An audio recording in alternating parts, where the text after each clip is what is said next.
Well, now take a look at this notable 2020 Hall of Fame class. Like I said, 20-member class is the largest in Pro Football Hall of Fame history. You saw Jimmy Johnson there, Bill Cowher, Troy Polamalu from the Steelers. Isaac Bruce went to Memphis, played with the Rams when they were still in St. Louis. The Edge, Edgerrin James, Steve Hutchinson, a great offensive lineman. Paul Tagliabue, former commish. Steve Atwater, great safety with the Broncos. Harold Carmichael, receiver with the Eagles. Jimbo Covert with the Bears. Cliff Harris, the Cowboys. Alex Karras, Donnie Shell, and George Young. Just some of the 20-member class going into the Hall of Fame Saturday night in Canton, Ohio. All right, we now welcome in our CBS Sports NFL reporter, Ryan Wilson. Ryan, we'll start with Troy Polamalu, headlining this centennial class, elected in his first year of eligibility, only won on Saturday night. Because he had COVID, though, Troy was cleared and able to attend the ceremony and got to put on his gold jacket for the first time on stage Saturday.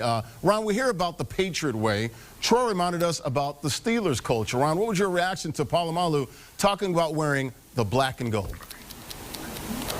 Well, I was talking to our producer Lucas before he did the segment about how I was in Pittsburgh when Troy was there when he was drafted in 2003, and you could go down the list of Steelers greats. At one time or another, Steelers fans probably were angry at that player or coach. Bill Cowher can certainly attest to as much. At no point throughout Troy's career did anyone have an ill word to say about him, whether it was a frustrated fan who wasn't happy about the losing that maybe was going on for a week or two, or the players or the media. Everyone loved Troy from day one to the moment he retired in 2015.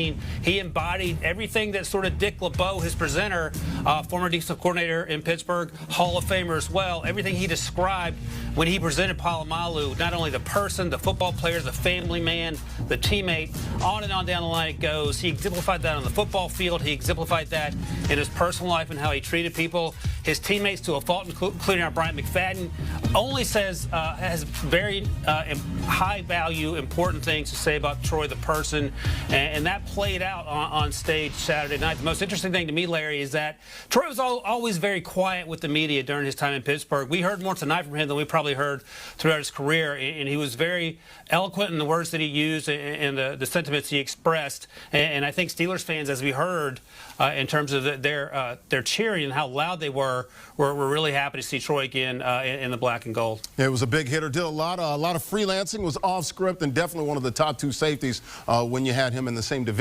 with one, of course, from the University of Miami, Ed Reed. Let's talk about his coach. Bill Cowher was the Steelers coach for 15 years. Won a Super Bowl in 2005, taking a 6th seed all the way to the championship. Coached Polamalu for 4 years in Pittsburgh. They're the first coach and player to go into the Hall in the same year. There's only been 3 Steeler head coaches, though, Ryan, in the last 40-plus years, almost 50 years. Where does Cowher rank in Steelers history? Yeah, you're exactly right. Go back to 1969 when the first Steelers coach was hired. He won those 4 Super Bowls, and Chuck Noll. Then, of course, Cowher was hired in '92. He retired in '06, and then we're in the Mike Tomlin era. We're still in the middle of that thing.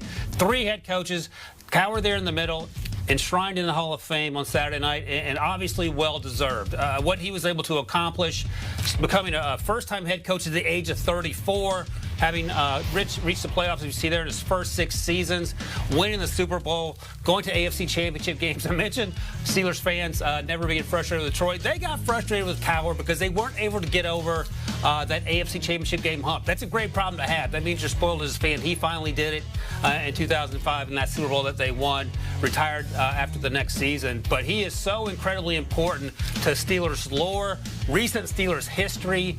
He is from Western Pennsylvania, and this has pretty much been a Steelers weekend, starting with the Hall of Fame game a few nights ago when the Steelers beat the Cowboys, and what, let's be honest, was pretty meaningless, but it set the stage for what we've seen on Saturday night. And by the way, what we'll see on Sunday night when 2 more Steelers, Bill Nunn, the longtime scout for the Steelers, and of course Alan Faneca, the left guard who was so instrumental during those Cowher years, those guys will be inducted as well. So this has been a stretch of days for Pittsburgh Steelers fans, not too far from Pittsburgh, an easy drive to Canton, Ohio, and Bill Cowher sort of punctuated things as the cleanup hitter on Saturday night, giving that final speech there. Yeah, you got Chuck Noll winning those 4 Super Bowls, then you got Mike Tomlin, a great orator, and then you got Bill Cowher with that chin and that scowl coming across out there in Pittsburgh. We'll go to Dallas. You were just talking about them in that Hall of Fame game. Jimmy Johnson, the only coach to win a national championship and a Super Bowl, won 2 Super Bowls in his 5 years in Dallas. Spent the last 4 years in Miami.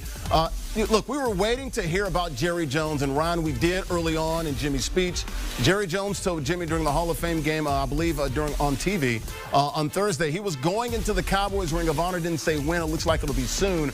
Ryan, are we seeing some thawing in this relationship between Jones and Johnson?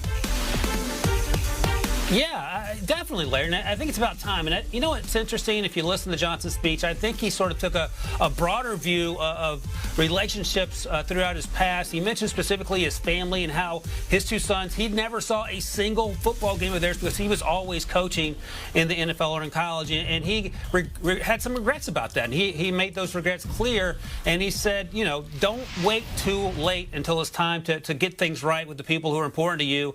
And that includes Jerry Jones. He started off his speech, Jimmy Johnson did on Saturday, by addressing the elephant in the room and Jerry Jones, and he said, we did this together. We heard that in the segment just a moment ago. We won these Super Bowls together, and that's important to remember because for the longest time, Jerry Jones wasn't happy about Jimmy Johnson getting the credit. Jerry Jones wanted the credit. At the end of the day, the Cowboys were 2-time Super Bowl winners because of Jerry Jones and Jimmy Johnson. I think they both now, as they're in their mid to late 70s, understand that, and they're looking to perhaps right past wrongs, and I think Jimmy did a really good job of that in his speech, not just with Jerry Jones, but with his family as well, which was probably more important to them and more important to Jimmy as well. But overall, another fantastic speech, and we sort of get a glimpse of living history as we go through these Hall of Fame speeches, and Jimmy Johnson was the latest example of that, someone who's seen and done everything, but also came back and reminded everyone, himself included, of the importance of family in getting you from point A to point B, and he did a great job of doing that. Yeah, you can see both of these 2 men aging. Jimmy Johnson now, I think he's, what, 77, 78. You look at it, going back to their playing days in Arkansas, at some point you got to bury the hatchet. Ryan, before we let you get out of here, biggest takeaway from this Hall of Fame class, loved Edgerrin James, talked about the gold teeth to ending with the gold jacket, talked about the inmate number, 336. In his jacket there, going into the Hall of Fame. So good stuff. Also, Isaac Bruce with the iPad that was missing, and he still went ahead and gave a speech from the heart. Your biggest takeaway from Saturday night? I'm with you, Larry. I think Edge James did a fantastic job. He went early on, and it may have been one of the top 2 or 3 speeches of the night. You mentioned the gold teeth, the gold jacket joke, which is fantastic. But he also gave a very important message to everyone. Do your job. And he wasn't just talking about football, he was talking about life. Do your job and everything else will take care of itself. And I think that's an important message that we sometimes get lost when we spend all our days on social media and hearing things from people who don't have the same opinion as us. And I think Edge James reiterated that message and proved, as he said when he was talking about his dreadlocks and his gold teeth, it doesn't matter what you look like, it's who you are as a person. And I thought that was a very important message and a very well-delivered message by not only a great football player, but a really solid person in Edge James. All right, Ryan Wilson, CBS Sports NFL writer. Ryan, we really appreciate it. Have a good one. Thank you. And don't forget to check out the Pick 6 podcast. Ryan, Will Brinson, John Breach. They've got you covered with your daily fix of NFL news analysis and what's trending in the NFL. All folks in about 30 minutes. It's the Pick 6 podcast. Download, subscribe, and enjoy. Do you want a sports network that delivers everything that matters about the game? The highlights, the picks, the instant analysis, no yelling, no fake debates, no politics. Hit the subscribe button and never miss a moment.